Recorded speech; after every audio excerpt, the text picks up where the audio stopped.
They say a picture is worth 1,000 words. In my case, it was worth watching my mother's face turn from smug superiority to shocked disbelief. Let me tell you how I went from being the unsuccessful daughter to the owner of the most exclusive photography studio in Beverly Hills. I'm Sophie Martinez, and I've always seen the world through a different lens, literally. While my siblings chased traditional careers in law and medicine, I fell in love with photography at age 12 when my grandfather gave me his old Nikon camera. Art won't pay the bills, my mother, Elena Martinez, would say dismissively. Look at your sister Maria, already a junior partner at her law firm, and your brother Carlos is finishing his residency. That's real success. But I saw something they didn't. In a world of Instagram and personal branding, professional photography was becoming more valuable than ever. While I got my business degree to appease my parents, I spent every spare moment learning photography, building a portfolio, and studying the business side of the industry. Mom's disapproval grew with each passing year. When I turned down a corporate job offer to work as an assistant at a small photography studio, she nearly had a heart attack. Minimum wage? After we paid for your business degree? She paced our living room, alternating between Spanish and English in her fury. Que vergüenza, what a shame. What my family didn't know was that I had a plan. That small studio, Jensen Photography, was actually one of the most respected names in the industry. Its owner, Thomas Jensen, was looking to retire and had been quietly searching for a successor. I worked 18-hour days, learning everything I could: studio management, client relations, lighting techniques, marketing. I absorbed it all. My savings account stayed empty as I invested every penny in equipment and training. 3 years passed. Maria got married in a lavish ceremony that nearly bankrupted our parents, but they considered it worth it for their successful daughter. Carlos finished his residency and joined a prestigious medical practice. Meanwhile, I was still just a photographer.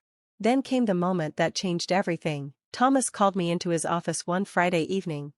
"Sophie," he said, sliding a folder across his desk, "I'm retiring next month. I want you to take over the studio." My heart stopped. "Mr. Jensen, I can't afford to buy you out." He smiled. "Read the folder." Inside was a proposal that would change my life. Thomas would finance 80% of the purchase price, allowing me to buy him out over 10 years. He'd seen something in me that reminded him of himself when he started, raw talent combined with business acumen. "You understand both the art and the business," he said. "That's rare. Don't waste this opportunity." I signed the papers that night. The transition was kept quiet. Thomas wanted me to establish myself before making any announcements. We renovated the studio, upgraded the equipment, and rebranded to Luminous Moments Photography. I added new services catering to social media influencers and corporate clients, while maintaining our reputation for high-end family portraits. Within a year, our revenue had doubled. Celebrities started booking sessions, magazines featured our work, but I kept my success quiet from my family, partly because I was too busy, but mostly because I was tired of their judgment. Then came the annual Martinez family reunion. Mom had been planning it for months, determined to showcase her successful children to our extended family. "We're doing professional family photos," she announced in our family group chat, "at the best studio in Beverly Hills, Luminous Moments. Very exclusive, very expensive. Maria's law firm uses them for their corporate headshots." My heart skipped a beat as I read the message. "Everyone needs to contribute $500 for the session," Mom continued, "except Sophie, of course. This photo shoot is for successful family members only." Maria chimed in, "Sorry sis, but Mom's right. This is a premium studio. The photographer charges thousands per session. Maybe next year when your career improves." I watched their messages flood in, each one more condescending than the last. "Carlos suggested I could help by taking behind-the-scenes photos with your little camera." The day of the photo shoot arrived. I watched through the security cameras as my family pulled up in their luxury cars, dressed to impress. Mom led the group, wearing her finest designer outfit, ready to orchestrate her perfect family portrait. They walked into the reception area, where my senior staff greeted them professionally, not letting on that they knew exactly who these people were. "Mrs. Martinez," my receptionist Sarah said smoothly, "welcome to Luminous Moments. The owner will be out to meet you shortly." "The owner?" Mom preened. "How lovely. I've heard they're very selective about their clients." "Oh yes," Sarah replied, fighting back a smile. "Very selective indeed." My family settled into the luxury waiting area, admiring the stunning portraits on display, all my work, though they didn't know it yet.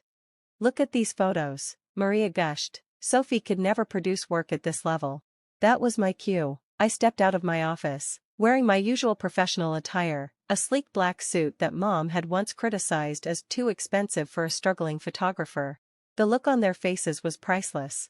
"Welcome to Luminous Moments," I said calmly. "I'm Sophie Martinez, owner and head photographer." Mom's jaw dropped. Maria's designer handbag slipped from her fingers. Carlos actually took a step backward. This is impossible," Mom stammered. You're just a photographer?" I finished for her. "Yes, I am. I'm also the owner of the best studio in Beverly Hills, your words, I believe." I gestured to the wall behind them, where my name was elegantly displayed in gold letters, Sophie Martinez, owner head photographer. But how? Maria found her voice. "This place is worth millions. 3.5 million, to be exact," I said. "And yes, I own it, all of it. Those premium rates you mentioned, they go straight to my company's bottom line. That very exclusive reputation, I built that."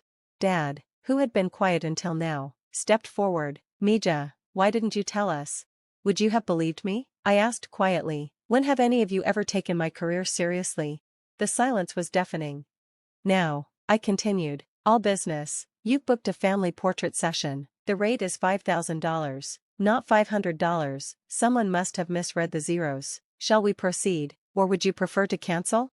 Mom's face fluctuated between embarrassment and anger. $5,000? That's the standard rate for our celebrity clients," I finished. "Though for family, I suppose I could offer a discount." I paused. "Oh wait, this photo shoot is for successful family members only, isn't it?" Maria had the grace to look ashamed. Carlos studied his expensive shoes. Mom opened and closed her mouth several times, but no words came out. I let them stew for a moment before speaking again. "The session is on the house, consider it my contribution to the family reunion, but first, we're going to have a conversation about respect, success, and the different forms it takes." For the next hour, I showed them around my studio, the state-of-the-art equipment, the celebrity client list, the magazine features, all of it. With each revelation, their perception of their struggling daughter crumbled further.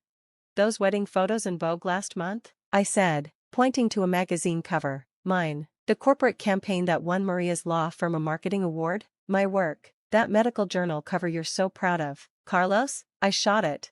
"Why didn't you ever say anything?" Mom whispered. "Because you never asked," I replied simply. "You were too busy measuring success by your own narrow standards to see that I was building something significant." The photo shoot that followed was interesting. For the first time, my family sat under my lights, followed my direction, and saw me in my element. I captured every moment, including their lingering discomfort at our reversed positions. When I showed them the final images, even Mom had to admit they were extraordinary. "You've captured everyone's best angles," she said, studying the photos, "even mine, and I hate how I look in pictures." "That's because I see people as they are, not as others expect them to be," I replied. "It's what makes me good at my job, the one you thought was beneath me." The photos were perfect. Of course, I'm nothing if not professional, but I also took one extra shot, catching their expressions when they first realized who owned the studio. That one's framed in my private office, labeled the day they finally saw me. In the weeks that followed, my family's attitude underwent a dramatic shift. Suddenly, my opinion was sought on everything from investment decisions to career moves. Maria hired me for her law firm's entire marketing campaign. Carlos asked me to teach him photography as a hobby. And Mom? She did what Latin mothers do best. She completely reversed her position and began bragging about me to everyone who would listen. "My daughter Sophie? She owns Luminous Moments, you know, the famous photography studio. So talented, so successful. She gets it from me, of course." I let her take credit. Success, I've learned, is sweeter when you can share it, even with those who doubted you. Last month, I opened our second location in New York. The invitation-only launch party was covered by major media outlets. My family attended, properly invited this time, and I watched with amusement as Mom worked the room, telling everyone within earshot about her entrepreneurial daughter who built an empire from her passion.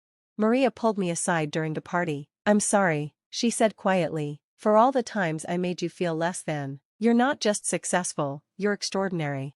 Carlos joined us, adding his own apology. "Remember when I said you should take behind-the-scenes photos? Now my colleagues are begging me to get them appointments with you." I hugged them both. Success isn't about the money or the prestige, I said. It's about being true to yourself and your vision. Everything else follows. Dad found me later, tears in his eyes. Your grandfather would be so proud, he said, touching the vintage Nikon I keep displayed in my office. He always said you saw the world differently. We should have seen it too. The studio continues to thrive. We now have a 6-month waiting list for portrait sessions, and our corporate clients include some of the biggest names in business. I've started a mentorship program for young photographers, teaching them both the artistic and business sides of the industry.